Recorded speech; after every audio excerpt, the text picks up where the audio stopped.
आणि यानंतर एक धक्कादायक बातमी आहे पुण्यातून। पुण्यामध्ये एका विवाहितेनं सासरच्या छळाला कंटाळून आत्महत्या केल्याची धक्कादायक घटना घडलेली आहे।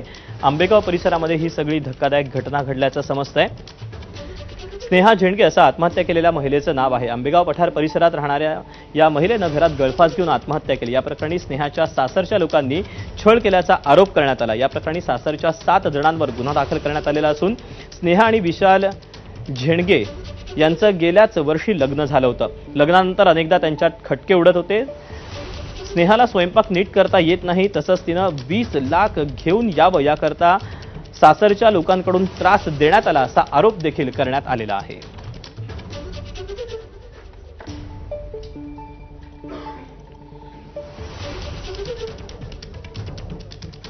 दरम्यान याच सगळ्या पार्श्वभूमीवर ठाकरेंच्या शिवसेनेच्या उपनेत्या सुषमा अंधारे यांनी महिला आयोगाच्या अध्यक्षा रुपाली चाकणकर यांच्यावर निशाणा साधताना काय म्हटलंय पाहूया।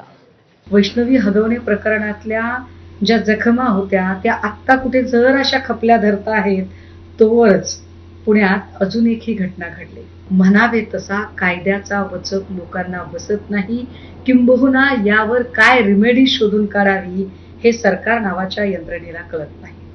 आयोग नावाच्या यंत्रणेवर मी अजिबात रिमार्कच करायला जात नाही। आपली जिथे गरज नाहीये, जिथे आपला अधिकार नाहीये, तिथे लुडबुड करत होत्या त्या बाई मागच्या 2-4 महिन्यामध्ये जिथे सलग महिलांची प्रकरणं घडत आहेत, त्यात अवाक्षरानेही व्यक्त झालेल्या